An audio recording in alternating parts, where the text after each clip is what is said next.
I expect the weather to be bad usually. Yeah. And I don't mind. I like to shoot in bad weather because it's something more about the photos. It's more character. Yeah. Yeah.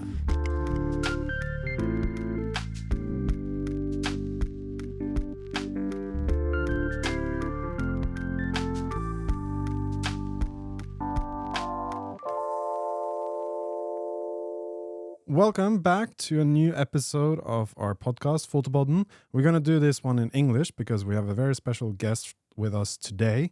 He has started living an outdoor life. It's inspirational to see those kind of people that make, so like hiking and trail running and stuff like that as a hobby into work. Because Sebastian Mamaj is here with us today. And you do mostly photography outdoors. Yeah, that's correct. Yeah, trail running and hikes and ultra running as well. Yeah. Like, explain to us a bit how you work and your background and such. Everything was like coincident, I would say, how I got where I am, because I was supposed to race Tromsø Sky Race in 2019. And I broke my collarbone during cycling. And I just knew my training just went to hell. Yeah. And then I decided, okay, I still will go to Tromsø because I was already racing this race and it was fun. Then I wrote to organizers if I could maybe take some photos. And they said, yeah. And yeah, that was kind of my first job in trail running community. Then on the Hamperokken, it was the time when Hilary Allen, one of the American athletes, got back to race it again because she had this severe accident 2 years before when I was racing as well in 2017. She fell down in Hamperokken Ridge and she broke, I think, her skull. I mean, literally her body was just destroyed. But she decided to fight her demons that time. And she got back, and I took some photos of her and sold it to the North Face. And then I felt like, oh, that's actually cool stuff. Yeah. And slowly I started to get into industry. Then one time, a friend of mine who is working for Salomon asked me if I want to do one mission with Bernd Marius. And I told them I want to do video and short documentary. And that was kind of the transition point when I was like, okay, I will push everything to just do this as a job. And now, then step by step, I moved to Romsdalen when the best athletes or one of the best athletes leave. And yeah, slowly settled there. Now, I guess it's all about who you know. Like, you do one event. Yeah. One like trail run, one marathon, whatever, and then that leads to like several more. It's about being there, I guess. I mean, I thought about it, how to, like, if someone would ask me how to start this type of journey, it will be first start with the events because that's how you easiest make your portfolio. But then slowly you will get to know the best athletes as well.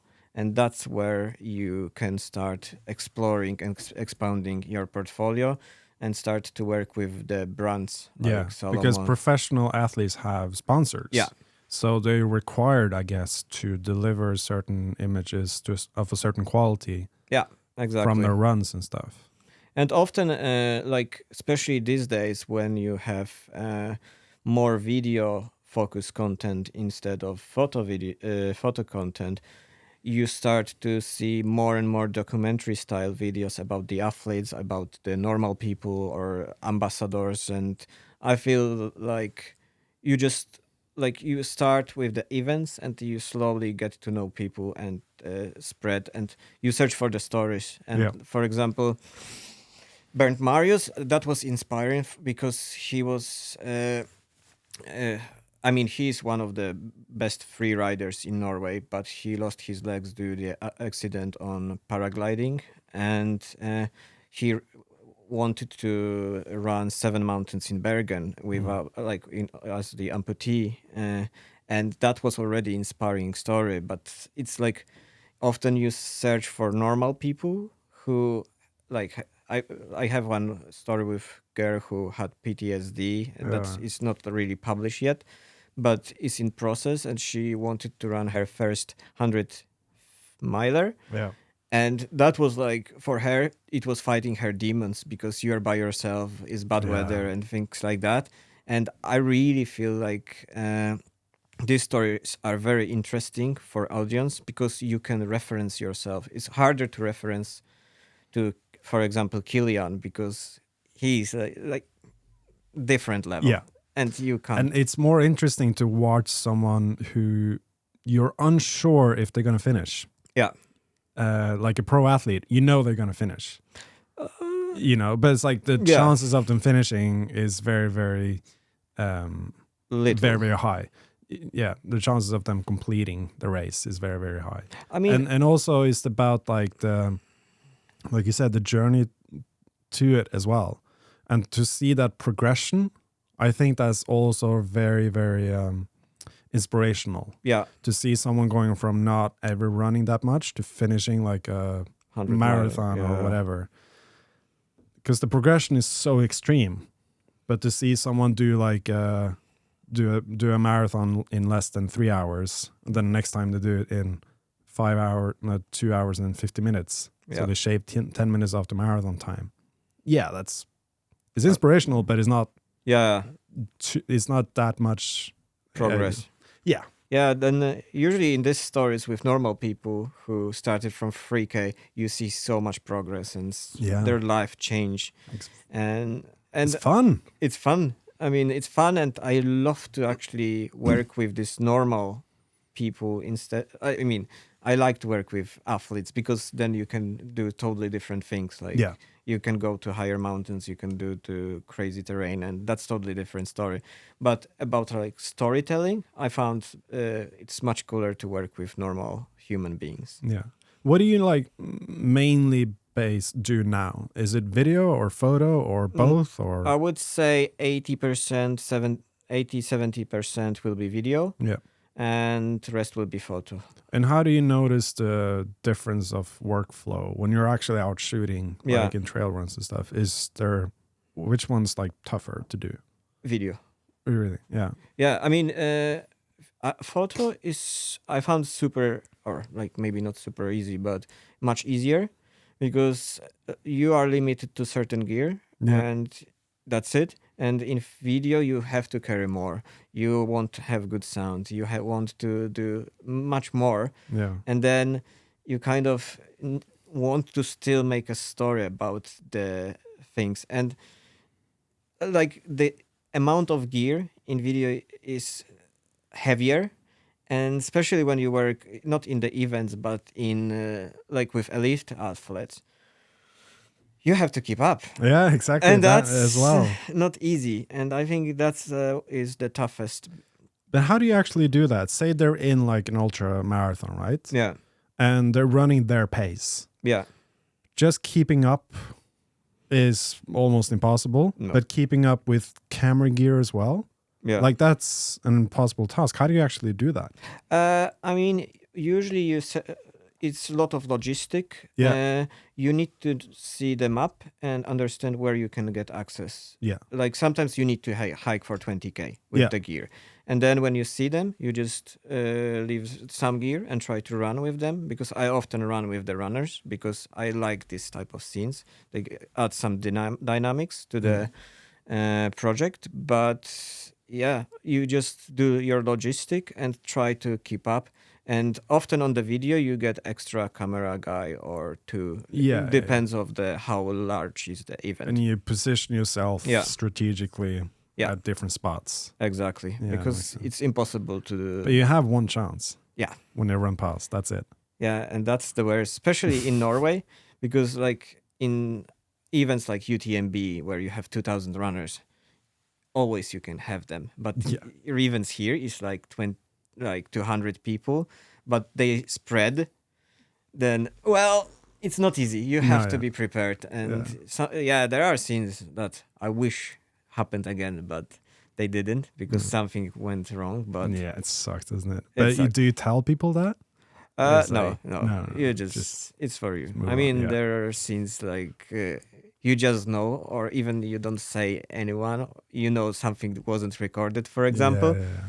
And like video is great about that because you can kind of slide and tell the story in different way.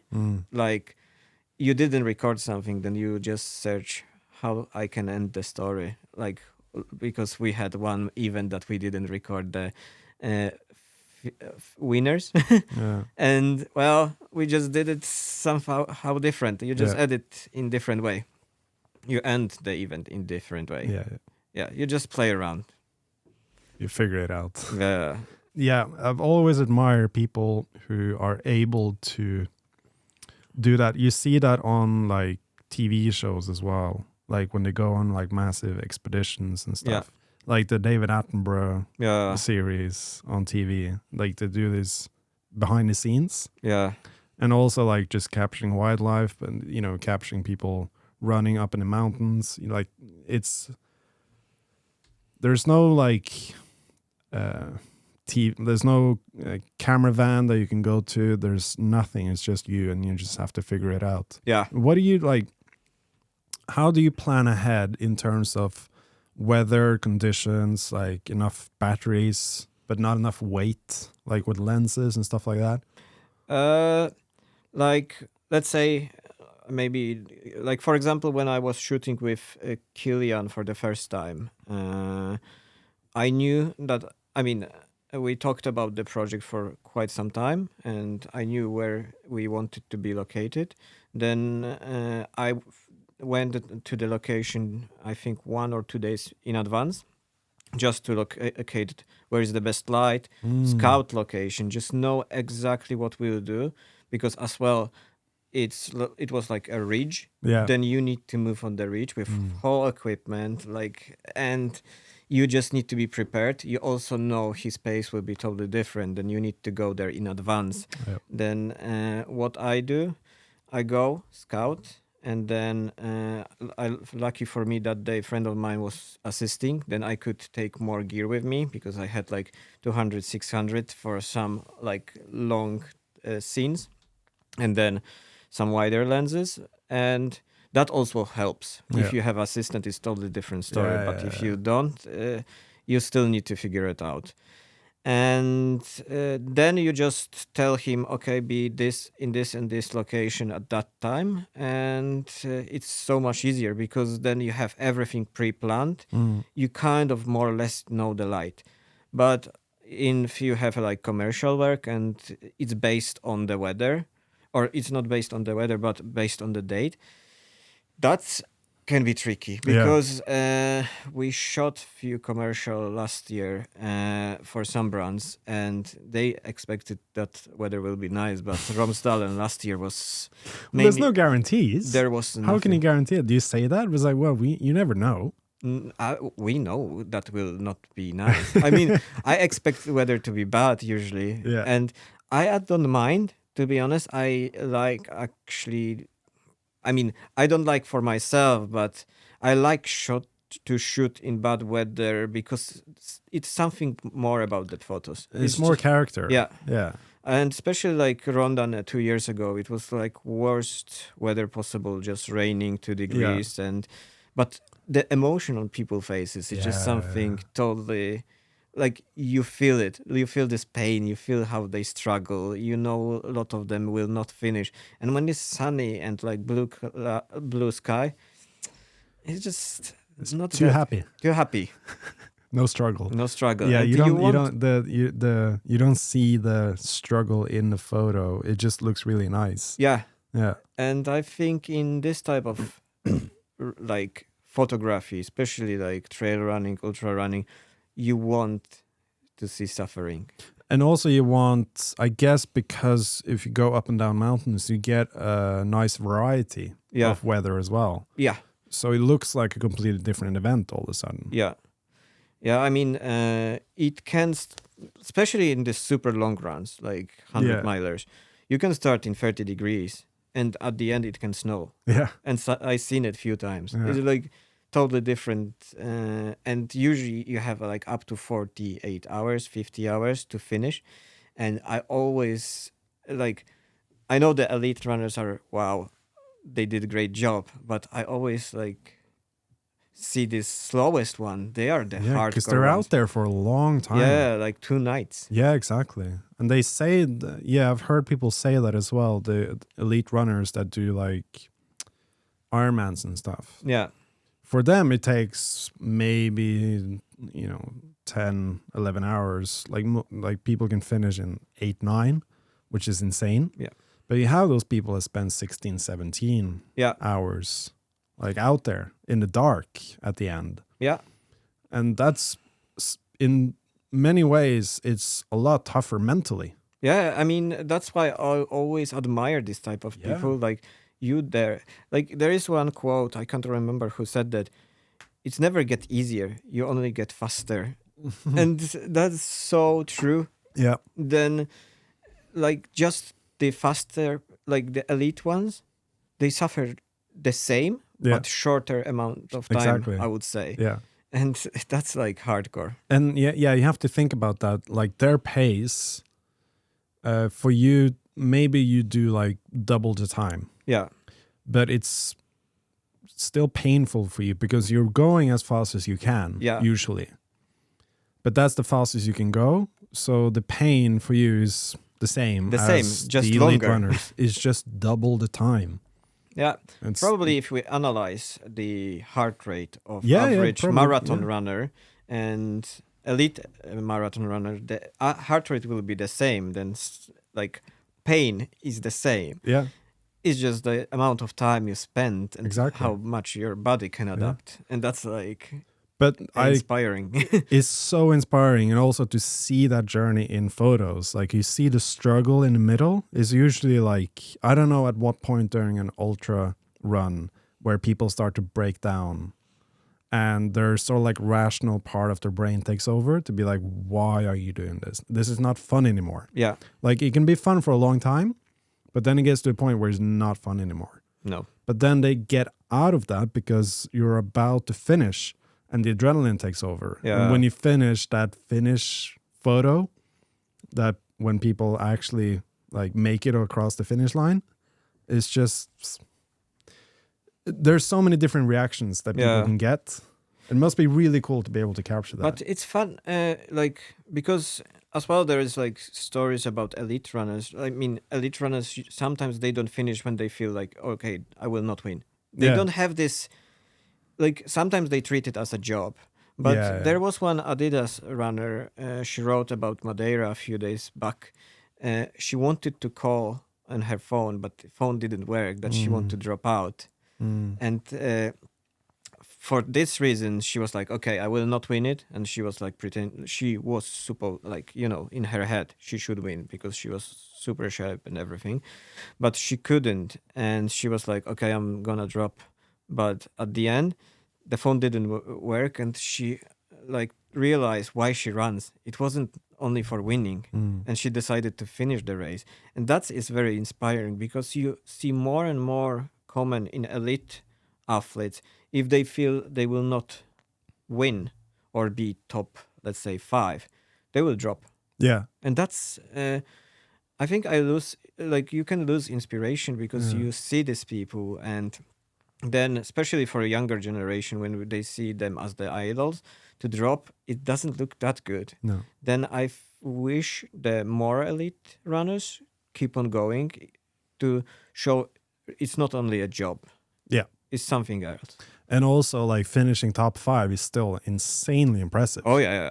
But I guess for them, it's not. Yeah. I've been to Norseman twice Yeah. to film the Norseman, the triathlon. And you see the finish line there. Like, that's what I mean. It's like you see people finishing this, like, insane, extreme, tough triathlon. Yeah. And people are just, like, euphoric. They're like, high on life. And there's so many different reactions. The most interesting reaction is the guy who finished second. Yeah. Because in his mind, he wants to Win. He's supposed to win.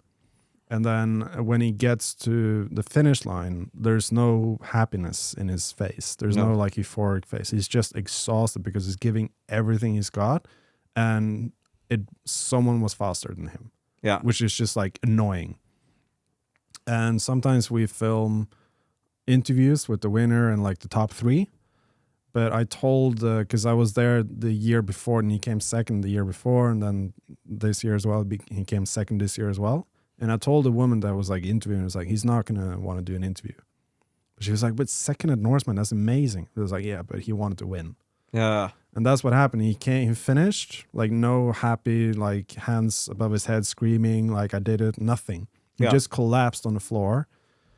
Didn't respond to anyone, just didn't want to talk to anyone, just went into the cabin at the top of Gastotoppen. And that was it. Yeah. Like nothing. I was like, don't talk to me. I'm not happy with this. Yeah. And then because in their mind, they fought so much and they tried so much. And you prep for months. Yeah, or years. Years to be able to do this. Yeah. And you think it's enough. And you're leading, you're doing good, you're doing your best, you're doing amazing. And you are doing amazing. Yeah. And then it's just like one person who just like runs past you. Yeah. And it's just like, oh, come on. Yeah. You give everything. And you see it at the finish line as well. Like people who just like, There was, but I think there was this year in Sierra, there was this finish. It was incredible because you've seen, Kilian didn't win, but he was like top 5 or I can't remember. But this scene when he was so sure he just finished and he's like, he has his place and some guy suddenly took his place at the end next to the finish line. I was like, wow. Like, imagine that happened to you if you are on the first position. That will be like this. The guy will be destroyed. Yeah, just celebrating too early. Yeah, but as well the fights of females, because we see often guys and like how they compete and how they run, but I think like female women athletes, they can really push to the like even more, because I've seen so many hardcore finishers. Like they tend to be better on ultras, right? Yeah. Harder it gets, or like longer distances, they can keep on going for longer. Going, I feel like females athletes in the long distances are so much better, and somehow they can handle pain so much like inside them. Like my girlfriend, she's like an ultra runner, and when most people will like be like already destroyed or something, she's just keeps on going. She just have this switch and like runs, and you see like females doing it. Like Courtney the Water, she won I think some races even with guys. Like what in anatomy way it shouldn't happen, but but ultra is your mental game. It's not anymore about your physical condition, but how long you can suffer. I've heard people like hallucinating and stuff when they do ultras. Yeah. Do you see that happening? Ghosts. Yeah, I see ghosts. I mean, it happened to me once. Oh, really? Or not ghosts, but I had one ultra that I saw something and it looks weird. But I heard people seeing Mickey Mouses and things like that. I had never like... No. Actually, last week, that wasn't me, but the other photographer, like one of the racers thought he's totally different person, and he was talking to him as to different person. Oh, really? Yeah, and then he realized, oh, it's not him. Yeah. I've heard of one. It was like a famous ultra runner. He hallucinated once about there was a guy. He saw a person next to the trail, like with his hand out, asking him for water. So he took his bottle, the only bottle he had, and poured all the water in the guy's hand. And then he sort of like came to it and he realized he just poured his water out on the ground. Oh. And he said like it was himself asking himself for water. Oh. So he gave himself water and be like, okay, this is good. And he just poured it out and he had nothing left. And it was like the aid station was so far away. And he was like, I have no water now. Like I'm giving it all away to this person I just saw hallucinating. And then it was like, oh, I'm messed up. Like, this is not good. No, I mean, amount of emotions these people have to have Yeah. during these super long races is just incredible. Yeah. Like from super ups, super downs. And yeah, that's, I think it's what makes these photographs or films amazing, because you see this Yeah. on their faces. It's always Does that also like keep you going? Because it can be tough days for you as well. yeah, But it's tougher for them. So you think like, you know, you might have it tough. yeah. They have it tougher. So you got to like suck it up. I don't reference myself to them, to be honest, No. because it's very hard to do it. But I just want better pictures. I always want to get to the spot you will get the best frames. Yeah. Then, but I don't have this excuse that, oh, they have harder. No. I mean, they signed for it. They paid for it. They do it voluntarily. They do it voluntarily, and I got paid for it. I do it. But you want to do best you can, and that's why I feel like you want to go to the best location. Then that's why you wake up in the middle of the night, or you like some starts are at 2 at night, or you want to shoot a sunrise, sunset. Then you will stay there. And just, I mean, it's way of the work. But it's fun in the way. It's fun. And I really love the sort of like community around these runs, because everyone who's there is there because they love it. Yeah. Like you don't do this if you don't love it. So it's such a passion surrounding community and everyone who helps out, like all the volunteers, all the people that make it happen. Yeah, they all do it because they love it. I would say it's totally different than like classic marathon or road running, where you do it for money. Or like some elite or post finisher photo with But in ultra running, because of the like amount of money is in the sport, like it's growing, but it's not that fast that most of them can sustain typical living. Then most of them have jobs, even elite ones. Then I think they do it because they love it, and. Yeah, then I think it's totally different sport, and the community, everybody knows everyone. You can really speak. Like, I don't see myself or like normal runners speaking with Kipchoge or like super fast runners, but in ultra running or trail running, that's very common. Then elite runners know normal runners, and sometimes even they run together. That's start to be very common. Yeah. Like Stian Agermund, the world champ, like Norwegian world champion and world champion, he runs in these Bergen running groups, like with normal trail runners, and I found it like super cool that in this sport you can hang around with world champion and doctors or I don't know, cleaning lady, just wherever. Like everybody is equal. Yeah. It's kind of like that in triathlon as well, I feel, except the elite level. Yeah. It might be hard to get into that, but there's a huge difference there as well based on the events. Like if you want to do an Ironman, it's like a festival. Yeah. Tons of people, like thousands of people sometimes participate, and it feels like a massive like music festival. Yeah. But if you do like an extreme triathlon, like either Norseman or one of the other ones, it's just a couple of hundred. Yeah, and everybody knows everybody. Everyone knows everyone. And everyone's been like following each other's journeys to get ready. And there's a Facebook group for all the athletes who can like, you know, post like, you know, if they want to do like a weekend retreat somewhere and trains, for example. So it's a lot smaller. And one of the things I noticed as well, I don't know if that's the same in like ultras and trail running, but no one's competing against each other except the top 5, right? Yeah. So everyone wants everyone else to get to the finish line. Yeah. And you make sure that if you can aid someone else somehow for them to be able to finish, you actually make that happen. Yeah. Yeah, I think it's very common in ultra or trail running that people will help you. Or they don't... I mean, when you run for 20 something or 40 hours, it doesn't matter if you run a few minutes later because you help someone. No. It just doesn't No. change anything. But I think it's like friendship. Yeah. And Yeah. also you run with each other just to have someone to talk to, because it gets lonely. Oh yeah. Like all of a sudden you meet someone and you have more or less the same pace. You're in this together.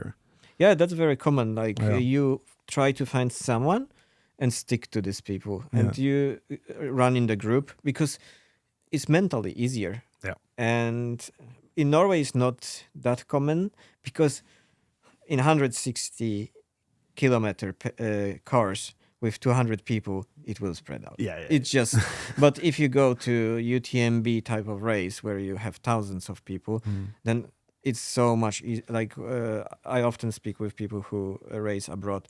It's so much easier because they can speak to someone. It's not like you run by yourself in 160 kilometers. It's just like I can't even imagine being by yourself for such a long time. I've done one triathlon that took me about almost 17 hours. And we were like 100 participants. So that was naturally that, you got spread out and you barely saw anyone else for the whole day. And that itself was just like, it was grueling. The last 10K, I was able to have a support with me. Yeah. And I was just like, someone to talk to. I haven't talked to anyone for a whole day. I've just been by myself. No music, no communication with anyone. You meet them at aid stations on the bike and the run. Yeah. But that's it. You talk to them for like 2 minutes, then it's like another 2 hours by yourself. Yeah. Like riding your bike was just like just nothing but forest everywhere. Yeah. Just a straight road, and you can't see the end of the road. And it's just like it's a mental challenge for sure, definitely. But what do you do then? Do you make a judgment based on when there's that few people on the trail? Yeah. Do you make a judgment to maybe follow the top 3, or do you stay behind and wait for the next one? Because it can be then a while for the next one to run past.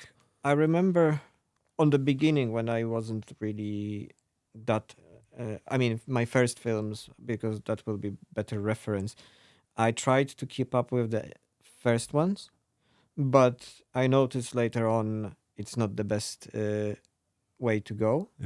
And you rather to try to stick to the middle pack. You will have more people and more stories to tell, because if you just stick to the first 2-3 runners, often you just have 2-3 runners in a whole film. It doesn't make sense. And also they ignore you as well. They don't acknowledge you. Not in. I wouldn't say in ultra they ignore you. Everybody is so familiar now. Then I would say they don't ignore you, but they so focused. Then it won't be like chit chat type of thing. But it's nicer to just see middle packs. Yeah. And you have more chances to film more stories. Like always, something can happen, and it's easier for you as well. Like you just don't have to keep up and do crazy logistics. Because I remember one race, the leader was so far ahead to the second and third place, then we didn't know what to do, because it just didn't make sense. It was 100-miler, but he had like 2-hour gap at the end or 3-hour gap on the finish line. Then you have to decide if you just follow him or drive there and back. And it was a mess. Then I don't think following the leaders, as long nobody asks you, it makes sense. No. And do you have they have a GPS tracking on them, I guess? Sometimes, not always, but often they do. Yeah, which works half the time. Or sometimes it doesn't work. Like Hvordan 2 years ago, it didn't work at all. No. It just was a mess. We didn't know where people are, and in this weather, like raining, it was so annoying for everyone, because you want to at least see people, but you sit and you're cold and it's raining and you don't know if someone even is coming. No, but it's just that idea of like, in the back of your head, I can like, he's sitting there. Okay, 2 more minutes, 2 more minutes, 2 more minutes. And then you think like, if I start packing my gear now down, he's going to come. Yeah. You just you hope for someone coming and just wait until someone comes, because Otherwise, you will be just pissed off. Like, you have to wait. Yeah. Yeah, you learn like to wait in this job a lot Yeah. but sometimes you learn how to rush as well, because like often you go to the mountain, they pass you, and then you have to run down with all the gear and go to another mountain. Then it's good exercise. Good exercise. You have to stay fit though, don't Yeah. you? Yeah. Yeah, I mean, I have to train like 5 days a week. I mean, I either do ski touring or cross country or running. Like, it's constant activity, because otherwise there is no chance you can do this job. Like, you have to be fit. Yeah. Not super, but at least you need some speed. Yeah. Yeah. So some speed, some coordination, you have to love it. Yeah, Yeah, and you have to you love it. need to love the mountains, Yeah. because they can be tough as well, like especially in bad weather, and you need to understand when it's safe, when it's not safe. Yeah. You need to kind of have this ability to understand what is going around you. But also, like, it's motivation enough, I think, for a photographer to see, like we said, like bad weather is Yeah. more character. Yeah, So when you see the bad weather, you'd be like, yes, good photos. yeah, Someone else will see the bad weather and be like, nah, I don't want to go there. It doesn't look nice. And yeah, you'd be like, let's go when it's bad. yeah. Because that's more interesting. Yeah, I mean, bad weather for the photo. I mean, it's double-edged sword, because it will be great photos, but you don't like bad weather anyways. But it's the day. Yeah. Then it's funny, because I'm not the biggest fan of the rain, or I hate the rain. But especially living in where I live, then rain is so You have to common. deal with it. But you have to deal with it, and that's it. You just kind of ignore it. You're used to it, and especially on the events you want it in the way. But it's not like you are going smiling there in the rain. You just know there will be something special. Yeah. And I think that's what makes this job as well more interesting. Because it will be super easy, everybody could do it. Yeah. Do you just do this, or do you do other like commercial work as well? Or? I mean, I do commercial work. I mean, like, I started with the events and then slowly transitioned to like short form docs and longer docs. Now I work about one longer documentary for Salomon with one girl that ran this 100-miler, and one longer doc with Kilian skiing down the Brighton, first time in the history with David. They did this descent 2 months or 1 month ago. Then we filmed whole interviews and everything. Then that will be probably published maybe this or next year. And then I do also the commercial work for like outdoor brands like VJ and Normal, and some stuff for Salomon. Then and Farah cycling. Cycling is next thing that I want to explore, but more MTBs, because I found that could be staged. I mean, not staged, but especially on the mountain bikes, you can have like flashlights and everything. You can kind of do something cool, because my background is actually originally in fashion photography. Okay. Then when I think about MTBs, I think, how could I do it more commercial and looking different than this typical MTB photos? Yeah. And in terms of gear, like, what do you usually pack in your backpack? I mean, for film, mainly, if it depends if it's skiing or running. Yeah. But if it's running, I would go for 2470, because it just covers everything. Yeah. And if it's skiing, I will go with extra. I think it's 200, 600. This big Sony lens. Well, I think it's 200, 600. Because like a telephoto one. Yeah, because then you put it. You have two camera, and you just have one on tripod. Maybe use drone for extra close-ups, because especially like when you have this skiing scene, you can see these two little dots going up on these ridges, and it just looks incredible. Then you feel the scale. Yeah, But exactly. usually on skiing, you try to have two people, like one guy who will be filming from closer position and someone shooting from distance, because skiing is much harder for logistic. Yeah, I can imagine. And you have walkie-talkies and stuff like this to communicate. You need to have like communication and like avalanche equipment. I mean, like skiing is already more complex because you need to understand when you actually can go to the mountains, how to get there, how to get down, because that's not necessarily that easy.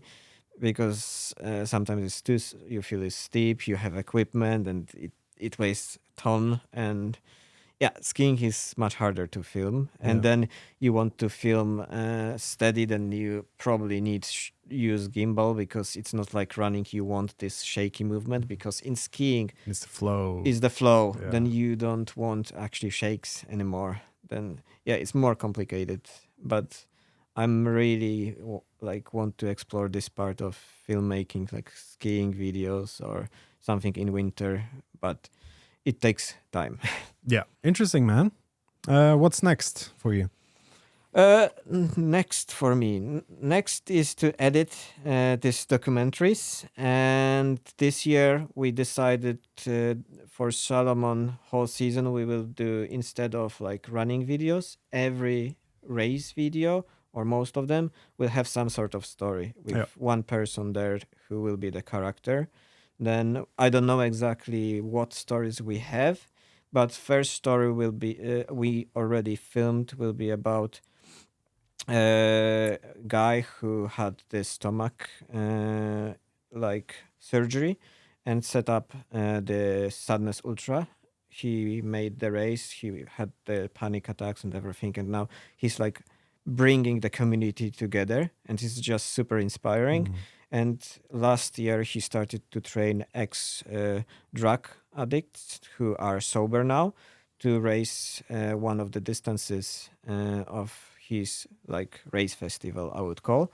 And she ran this year 23 kilometers, which is pretty rough because I would say Sadness is one of the hardest races in Norway right now for the ultra or any distance, because of the terrain you have. Even the mountains are not super steep, or they are steep but not super high, but they are super hard to run on. Then it's very inspiring to see someone who had problems with his mental health helping others, and you see this progression of the girl who had problems with her life and drugs, and now she is back and giving something to community as well.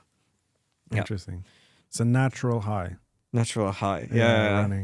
Running in the mountains, being happy, being around people. And it was super actually inspiring to film this person, because you saw she's down, but sometimes you see this people who give up at the end, like they finish and like last kilometers they just walk. And you saw she was still so mentally tough, and she kept on running, like, because last 2 kilometers you go on like flat section, like bumpy road, but you can easily give up, or not give up, but you walk to the finish line. But she kept on going, she kept on running, and that was so amazing to see and film. Then I would say more documentaries from my side. That will be the goal for this year. Cool stuff, man. Yes. Well, I hope you have a really good summer. Get to see and explore a lot of mountains. And I hope people out there as well go on hikes, take their cameras out, explore nature. Yeah. Even though the weather can be a bit bad, makes for good photos. Yeah, I mean, if it's bad weather, just don't sit at home, just go out, because then you actually can get really cool shots. Like if you like black and white photography, especially, the clouds can give you this extra pop. Exactly. Yeah. Good stuff, man. All right. Thank you so much for coming in. Cheers. Thanks to everyone for listening, and we'll see you next week.